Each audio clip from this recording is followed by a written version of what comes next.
কোরআন আমাদেরকে বুঝায় আল্লাহু হাফিজুন আলিম। সুরক্ষিত আল্লাহ আমাদেরকে নিজেই করেন। 24 ঘন্টা বান্দা সুরক্ষিত থাকুক, আল্লাহ চান এটাই, বা সুরক্ষিত রাখেনও, নাইলে হাফিজুন আলিম বলতেন না। আমি তোমাকে রক্ষাকারী, সুরক্ষিত করার ক্ষমতা আমারই। বিদায়ী ঘোষণা দিয়া বান্দাকে জানায় দিতেছেন যে আমি তোমাকে সুরক্ষিত করি। হিতাকাঙ্ক্ষীও আল্লাহ সবচেয়ে বেশি, আবার সুরক্ষিতও করেন আল্লাহ। যদিও এর বিপরীত, আমরা সবাই নিজের জন্য নিজে না নিজেকে সুরক্ষিত করতে জানি, না নিজের হিতাকাঙ্ক্ষী। যদি হিতাকাঙ্ক্ষী হতাম তাহলে কোরআনে এই শব্দ কোনোদিন আসতো না, যালিমুল লিনাফসিহি। যে মানুষ আসলে অন্যের উপরে অত্যাচার তো কমই করে, কিন্তু নিজের উপরে সবচেয়ে বেশি করে, সবচেয়ে বেশি অত্যাচার করে নিজের উপরে। বাস্তবিক তালাশ করলে এটা দেখা যাবে 100-তে 100ই সত্য। কেননা এটা আমরা খুব কমই শিখি, যে নিজেকে কিভাবে সুরক্ষিত রাখবো, কিভাবে আমি আমার হিতাকাঙ্ক্ষী হব, আমি আমার উপরে অত্যাচার না করি, এটার থেকে কিভাবে বাঁচব। মানুষ অনেক কিছু শিখে, খুঁটিনাটি অনেক কিছু এখন শিখে, বা এটাকে গুরুত্বও দেয়, কিন্তু আসলে নিজের বিষয়টা কেউ গুরুত্ব দেয় না। এই জন্যই আল্লাহ রসুল প্রত্যেক মানুষের ব্যাপারে এটাই বুঝাইতে চাইতেছেন যে তুমি তোমাকে সুরক্ষিত করো। আপনি বলবেন যদি সুরক্ষিত করবো তো করবো কিভাবে? সুরক্ষিত করার জন্যই যদি সুরক্ষিত উদ্দেশ্য না হইতো, তাহলে সুরক্ষিত করার জন্য মানুষকে যে সমস্ত, সাথে একটা জিনিস এটাও আছে, একটা হলো বাহ্যিকভাবে নিজেকে সুরক্ষিত করা, আর একটা হলো আধ্যাত্মিকভাবে নিজেকে সুরক্ষিত করা। একটা ডিফেন্স যেটা চোখে দেখা যায়, প্রত্যেক রাস্তার মোড়ে মোড়ে, প্রত্যেক রাস্তায় সিসি ক্যামেরা সরকারের পক্ষ থেকে মানুষকে সুরক্ষিত করার জন্য। হুকুম, বাড়িতে, ঘরে, অফিসে, আদালতে আমরা সিসি ক্যামেরা লাগাই নিজেদেরকে সুরক্ষিত রাখার জন্য। এটা যদি বুঝে আসে, এটা বাহ্যিক সুরক্ষা, ডিফেন্স, এটা বাহ্যিক সুরক্ষা।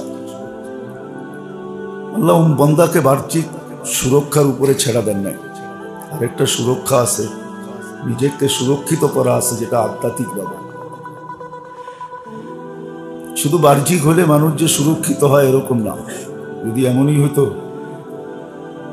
তাহলে দুনিয়াতে কোনো ক্রাইম হতো না, কোনো অঘটন কোনোদিন সংগঠিত হইতো না। মানুষ জানে কি করলে কি হবে শাস্তি, তার উপরও বিনা দ্বিধায় করা যেতেছে।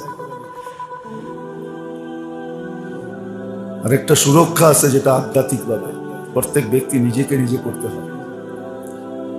বন্দা বানাইছেন নিজেই যে অরক্ষিত রেখা দিছেন এমন না, বরং বন্দা সুরক্ষিত থাকবে কিভাবে 24 ঘন্টা, এটাও কিন্তু শিখাইছেন। এই জন্যই কিন্তু 24 ঘন্টার দোয়া পাওয়া যায়, কোন আমলে কি দোয়া করবে। মানুষ যতই বলুক না কেন যে নিরাপত্তা নিরাপত্তা নিরাপত্তা নিরাপত্তা, আসলে যদি বাস্তবিকভাবে যেটাকে নিরাপত্তা বলে, কোরআন যেটাকে নিরাপত্তা বলে, উলাইকা লাহুমুল আমান, নিরাপত্তা কাদের জন্য রাখা? আল্লাহর পক্ষ থেকে। নইলে মানুষ শেষমেশ এই কথাটা কোনোদিন বলতো না যে মারে আল্লাহ, রাখে কে? রাখে আল্লাহ, মারে কে? এটা একটা শেষ উক্তি। কিন্তু যে আল্লাহ যদি মারতে চায় তাহলে কেউ রাখার ক্ষমতা রাখে না, আর আল্লাহ যদি রাখতে চায় তো কেউ মারার ক্ষমতা রাখে না। মানুষ কিন্তু শেষমেশ এই কথাটা বলে। ডাক্তারকেও দেখবেন যখন সর্বলাইনের চিকিৎসা করে যখন নৈরাশ হয়ে যায়, তো ডাক্তারও একটা কথা এটাই বলে যে আমাদের চেষ্টা শেষ, এখন আল্লাহই বাঁচাইতে পারে। স্বীকারোক্তি কিন্তু সবাই দেয়। এই জন্য আমরা আমাদেরকে সুরক্ষিত করতে চাই না, যদিও আল্লাহ বান্দাকে সুরক্ষিত করতে চায়। আমি আমার হিতাকাঙ্ক্ষী না, যদিও আল্লাহ আমার সবচেয়ে বড় হিতাকাঙ্ক্ষী। আমি আমার হিতাকাঙ্ক্ষী না, আমি আমার হিতাকাঙ্ক্ষী না। যদি এটা হইতো, সত্য মিথ্যা পরের কথা, কিতাবে পাওয়া যায়, একক তো নামাজ ছাড়লে 2,88,00,000 বৎসর আল্লাহ যদি মাফ না করেন জাহান্নামে জ্বলতে হবে। আচ্ছা, এটা নাই হইল, কিছু না কিছু শাস্তি তো হবে না? হবে না? কিছু না কিছু শাস্তি তো হবে। দুনিয়ার মানুষ ডাকলো, প্রশাসন ডাকলো, দুনিয়ার পদস্থ লোক আপনাকে ডাকলো, আপনি আসলেন না, বিরুদ্ধাচারণ করলেন, এর জন্য যদি শাস্তির বিধান থাকে, আল্লাহর মতো সত্তা ডাকলো আর আপনি আসলেন না, এটার জন্য কোনো বিধান হবে না? এটার জন্য তো বিধান আছে। কিন্তু সত্য কথা, কয়জন আসে? জানা সত্ত্বেও কিন্তু আসে না, তাইলে সে তার হিতাকাঙ্ক্ষী না। সে যদি হিতাকাঙ্ক্ষী হইতো তাহলে ডাকার আগিয়ে এসে বসে থাকতো, যে সময় ডাক দিবে এই সময় যেন আমাকে ঘরেই দেখে, ঘরের বাহিরে না দেখে। তাহলে তো আজানের আগেই সবাই মসজিদে চলে আসতো, যে আল্লাহ যখন ডাক দিবে হাইয়া আলাস সালাহ, তো ডাকের পরেই যেন দেখে আমি মসজিদেই বসে আছি, ওনার ঘরেই বসে আছি, ঘরের বাহিরে নাই। তাইলে তো আমি আমার হিতাকাঙ্ক্ষী হইতাম, আমি না আমার উপরে জুলুমের থেকে বেঁচে যেতাম। যদি আমি আমার সুরক্ষাই চাইতাম, তাহলে প্রত্যেক আমলের আগে, কাজের আগে কিন্তু দোয়া আছে। প্রত্যেক কাজের, এরকম কোনো কাজ নাই যেটার দোয়া নেই। তাইলে কারো রাস্তা দিয়ে যখন হাঁটতো, কারো দৃষ্টি কিন্তু ডাইনে বামে উপরে হইতো না, সবার দৃষ্টি নিচের দিকে হইতো। কেন জানেন? কেননা দৃষ্টি নিচের দিকে এই জন্য হতো যে কোনো কষ্টদায়ক জিনিস জমিনে পড়ন্ত পাই কিনা। কেন হাদিসে আছে, পরন্ত জিনিস জমিনে যেটা পাইল আর এটাকে মুসলমানের রাস্তা থেকে, মানুষের রাস্তা থেকে সরায়া দিল, তো তার পিছনের গুনাহ মাফ হয়ে গেল। তাহলে তো সবাই সারাদিন রাস্তা দিয়ে হাঁটতো নিচের দিকে দেখতে দেখতে, তালাশ করতে করতে, প্রত্যেকে তালাশ করতে থাকতো যে কার আগে কে কষ্টদায়ক জিনিসকে দেখলো আর সরাইলো আর পিছের গুনাহ মাফ করলো। তাহলে কিন্তু ডাইনে বামে দেখতো না, এত অ্যাক্সিডেন্ট হতো না, এত মানুষ হোঁচট খাইতো না, উষ্টা খাইতো না, ড্রেনে পড়তো না, গর্তে পা যাইতো না। সবাই হাঁটে ডাইনে বামে দেখা, উপরে দেখা। তো যেটা বুঝাইতেছিলাম, আল্লাহ করুক বুঝে আসুক, শিখার মতো মন মানসিকতা হোক, নাইলে জীবন কিন্তু তার গতিতে চলতেছে। এগুলোই কিন্তু কিয়ামতের দিন আমাদের সামনে তুলে ধরা হবে। হ্যাঁ, আল্লাহ এটা বলারও সুযোগ রাখবে যে তুমি গুনাহ কত করছো, এটা তো বিষয় না, বিষয় তো হইল তুমি মাপ চাইছো কিনা, এটা বিষয়। গুনাহ কত এটা তো আমার কাছে বিষয় ছিল না, নাইলে এই হাদিস কেন হইতো, লাউ বালাগাত যুনুবুকা আইনানা সামা, তোমার গুনাহ যদি সৌরজগতের পরিধিকে ভরা আকাশের উপরেও চলে যায়, ফাস্তাগফারতানি ফাগফারতু লাকা ওয়ালা উবালি, মাপ চাইলে আমি মাফ করে দিব, তাকায়ও দেখবো না কত করলে। প্রশ্ন তো গুনাহ করার হবে না, যে গুনাহ কেন করলে। আমার তো মনে হয় প্রশ্ন হবে মাপ কেন চাইলা না, এটা হবে। মাপ কেন চাইলা না, গুনাহ কেন করলা, এটার প্রশ্ন হবে না। মাপ চাইলা না কেন, এটার প্রশ্ন হবে। কেন মাপ চাইলা না? তুমি তো মাপ চাইতে দেরি, আমি তো মাপ করতে দেরি করতাম না। আমি তো ওয়াদা দিছিলাম মাফ করে দিব, মাফের তো ওয়াদা ছিল। ওয়াদা যদি না থাকতো তাইলে ভিন্ন কথা ছিল যে আমি মাফ করবোই না। হ্যাঁ, এক জায়গায় বলে দিয়েছেন, লা ইয়াগফির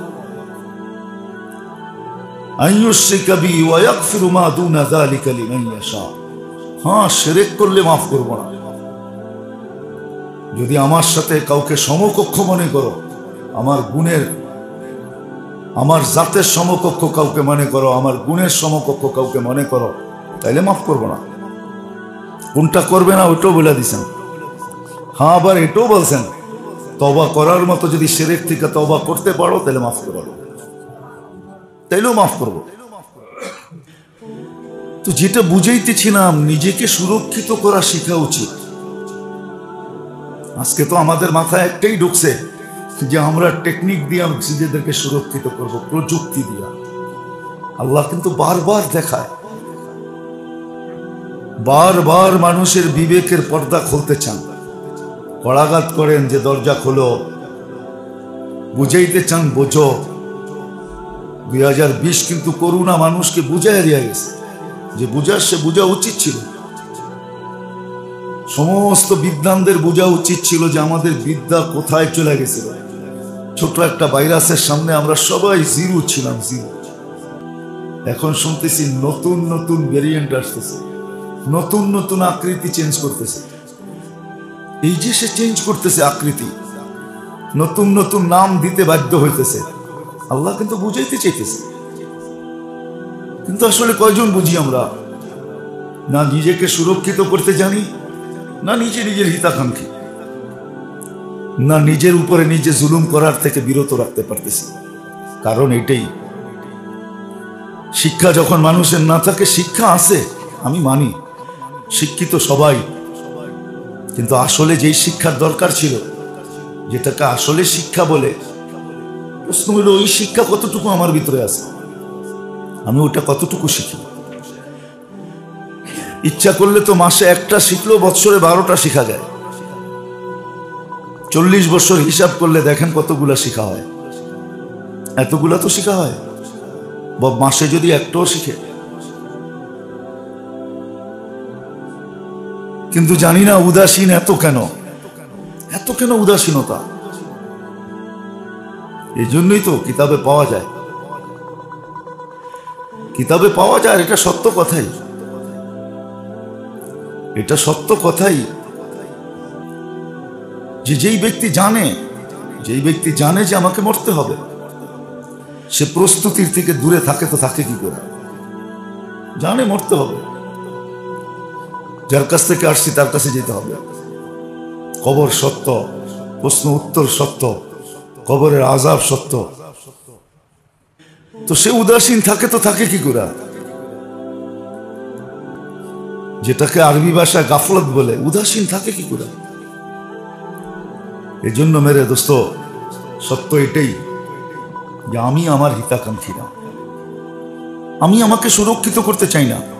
যদি চাইতাম, আমরা সবাই কিন্তু প্রযুক্তিতে নির্ভরশীল হয়ে গেছে। মনে করি বিজ্ঞান, মনে করি প্রযুক্তি, মনে করি ওষুধ, মনে করি আসবাব। না, আল্লাহ বান্দাকে সুরক্ষিত রাখার জন্য আসবাব দিছেন বটে, আর দুনিয়া দারুল আসবাব দিছেন বটে, আসবাব দিছেন, মানি আমি, এটা অস্বীকার করার কোনো সুযোগ নেই। কিন্তু আমাকে জানতে হবে এটা নাম্বার কত, এটা কয় নাম্বারে আসবে, এটা কয় নাম্বারে আসবে।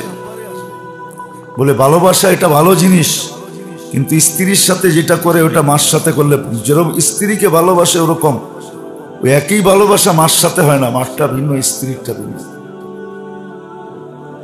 ভিন্ন। এটা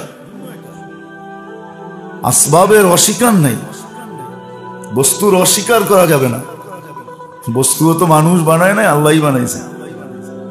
বস্তুর প্রযুক্তি মানুষ নিজের জ্ঞান দ্বারা অর্জন করেন নাই, আল্লাহ প্রদত্ত জ্ঞান দ্বারা অর্জন করছেন।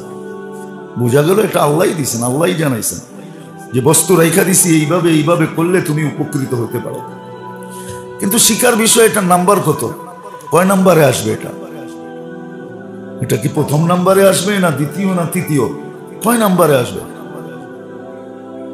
এটাও কিন্তু শিখাইছেন, এটাও শিখাইছেন, এটাও শিখাইছেন যে প্রথম নাম্বারে এটা আসবে, ফাফিরু ইলাল্লাহ। প্রথম নাম্বারে আসবে যে তুমি আমার দরজা খটখটাও। শিখাই দিয়েছেন কিভাবে খটখটানো যায়, আস্তাইনু বিসসাবরি ওয়াস সালাহ শিখাই দিয়েছেন। সালাতুল হাজাত দিছেন, এটা দিয়ে খটখটাও, তারপরে অপেক্ষা করো কি হয় দেখো। যদি দেখো ধৈর্য যদি তোমার না ধরে, তাহলে দাও সদকা। তৃতীয় নম্বরে নিয়ে আসো আসবাব, বস্তুকে তৃতীয় নম্বরে আনো। কিন্তু আজকে তো বস্তু প্রথম নম্বরে, বাকি দুটা তো শেষই হয়ে গেছে। আল্লাহর কাছে যায় যখন, সব জায়গা থেকে নৈরাশ হয়ে যায়, তখন আল্লাহর কাছে যায়। কিছু রুগীকে তো ডাক্তারও বলে যে এখন নিয়ে আসলেন কেন। কিছু রুগী তো হাসপাতালে এমনও যায় যাকে ডাক্তার দেখা বলে এখন কেন নিয়ে আসলেন, এখন তো আর করার কিছু নাই। মানুষ যখন সর্বশেষ আল্লাহর কাছে যায় তো আল্লাহরও তো জবাব দেওয়ার বৈধতা থাকতে পারে যে তুমি তো শেষ সময় নিয়ে আসছো, এখন করার কিছু নেই, তুমি তো শেষ সময় নিয়ে আসছো। একটা মানুষের যদি ভিজিট নেওয়ার পরেও বৈধতা থাকে, হাসপাতালের বিল নেওয়ার পরেও যদি তার বৈধতা থাকে যে আমাদের করার কিছু নেই, নিয়ে যান, তাহলে আল্লাহর কি বৈধতা নাই? আল্লাহর তো বৈধতা থাকতে পারে যে তুমি সর্বশেষ কেন আসলা। তো আসলে যেটা বুঝাইতে চাইতেছিলাম মেরে দোস্ত, আল্লাহ শুধু আমাদেরকে অস্তিত্ব দিয়া দেন নাই, আমাদেরকে সৃষ্টি করে ছেড়া দেন নাই, বরং আমরা সুরক্ষিত হই কিভাবে এটা পর্যন্ত শিখেছি। কিভাবে সুরক্ষিত হবে,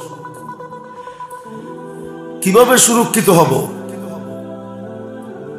কোন জিনিসের মাধ্যমে সুরক্ষিত হব? নাইলে আল্লাহ জমিনের সবকিছু হালাল করতে পারতেন। উহিল্লাত লাকুমুত তাইয়্যিবাত, তোমার স্বাস্থ্যসম্মত যেটা হবে ওইটাই তোমার জন্য বৈধ করা হয়েছে। এই আয়াতের অর্থ এটাই, উহিল্লাত লাকুমুত তাইয়্যিবাতের অর্থ এটাই যে তোমার স্বাস্থ্যসম্মত যেটা হবে ওইটাই তোমার জন্য বৈধ, বাকিগুলা বৈধ না। হ্যাঁ হইতে পারে, কোরআন এটাও বলে দিছে, তুমি দেখবে ওটার ভিতরে উপকার অনেক বেশি, তুমি ভাববে, তোমার রিচার্জ বলবে, তোমাদের বিদ্যা বলবে ওটার ভিতরে উপকার অনেক বেশি। আল্লাহ এটারও জবাব দিছে যে তুমি উপকার তো দেখো বটে, হ্যাঁ হ্যাঁ মরুভূমিতে পানি পানি দেখা যায়, কিন্তু সারা লোকালয় যদি মরুভূমিতে ছুটা যায়, সাগর আর নদী নালার পানিকে ছেড়া, যে এইখানে তো ওইখান থেকে পানি বেশি দেখা যায়, সবাই যদি ওইখানে ছোটে তো সবাই মারা যাবে, এতে কোনো সন্দেহ নাই। তো আল্লাহ এটাও বুঝাইছে তুমি খুব লাভ, তুমি দেখতেছো যে ওইখানে খুব লাভ, খুব উপকার। তো কোরআন বলে দিছে না, ওইখানে উপকার নাই। ইসমুহুমা আকবারু মিন নাফঈ, কোরআন বলে দিছে লাভের চেয়ে ওইখানে লস লুকানো আছে বেশি। হয়তো আজ বুঝবা না, কাল বুঝবা, ওই দিন করার কিচ্ছু থাকবে না, ওই দিন করার কিচ্ছু থাকবে না, ওই দিন করার কিচ্ছু থাকবে না। তো আসলে আল্লাহ শুধু আমাদেরকে অস্তিত্ব দিয়ে ছেড়ে দেন নাই, অস্তিত্ব দিয়ে শুধু ছেড়ে দেন না আল্লাহ আমাদেরকে, বরং আমরা সুরক্ষিত হব কিভাবে, 24 ঘন্টা কিভাবে সুরক্ষিত থাকবো, এটাও আল্লাহ শিখাইছেন। এই জন্য ছোট ছোট দোয়া দিয়েছেন, কোন সময় কোনটা পড়তে হবে এটা পর্যন্ত বলে দিয়েছেন। এই দোয়া এই সময় পড়ো, কতক্ষণ সুরক্ষিত থাকবে এটাও জানাইছেন। কতক্ষণ তুমি সুরক্ষিত থাকবে, এই দোয়া এই সময় পড়ো, কতক্ষণ সুরক্ষিত থাকবে এটাও জানাইছেন। এক একটা জানায় দিয়েছেন যে কি দ্বারা তুমি সুরক্ষিত থাকবে। আজকে মানি না, তাহলে আল্লাহ খাওয়ার লিস্টই কোনোদিন দিতেন না। জিবরিল আলাইহিস সালাম কয়েকবার এসে আল্লাহ রসুলকে খাওয়ার মেনু দেখাইছেন যে কি কি খাবেন, কি কি খাবেন না, কোনটা কোনটার সাথে মিলাইয়া খাইলে আপনি বেশি শক্তিশালী হবেন, সুরক্ষিত হবেন, শিখাইছেন, দোয়া দিছেন। এই দোয়া শুধু আসে নাই, বিসমিল্লাহিল্লাযী লা ইয়াদুররু মা ইসমি শাইউন ফিল আরদি ওয়ালা ফিস সামা। হ্যাঁ অ্যান্টিবায়োটিক তো ডাক্তাররা দেয়, আমি মানি, আমরাও খাই, তো সত্য। হাই অ্যান্টিবায়োটিকও হয়, আবার লো হয়, কম দামিও হয়, অনেক দামিও হয়। আল্লাহ কিন্তু অ্যান্টিবায়োটিকও শিখিয়ে দিয়েছেন। প্রত্যেক পান হোক আর আহার হোক, খাওয়ার আগে এই দোয়া পড়ো আর ফু দাও, তারপরে খাও। এখন যদি বিজ্ঞানসম্মত দুনিয়া বলে ফু দিলে কি হবে, বইলা বেড়ায়, ফু দিলে কি হবে, ফু দিলে কি হবে, ওনাকেই যদি আবার গাদা বলি তো উনি চেতা যাবে, তাহলে এই গাদা শব্দ বললে কি হয়, গাদা তো না উনি, ঠিক না? শব্দটা বললে চেতলো কেন, এটার ভিতরে এত বেশি এফেক্ট কেন, ক্রিয়া কেন, যে বলতে দেরি, রাগ হইতে দেরি হয় নাই। কাউকে কটু কথা বললে, কটুক্তি করলে জেল জরিমানা হয় কেন, ওটি তো শব্দই না বাস্তব? বাস্তব কি আমাদের কতগুলো অক্ষর না, কি বলেন, তাহলে ওটার জন্য জেল জারিমানা হয় কেন? আমাকে যুক্তি দিয়ে বুঝান। ওটার জন্য হাতকড়ি পড়তে হয় কেন? পায়ে বেড়ি করতে হয় কেন? চিরদিনের থেকে দুনিয়ার থেকে গুম হইতে হয় কেন? কেন হয় বুঝান। আমি কারো বিরুদ্ধে বলতেছি না, আমি আমার আল্লাহটা বুঝানোর জন্য বলতেছি।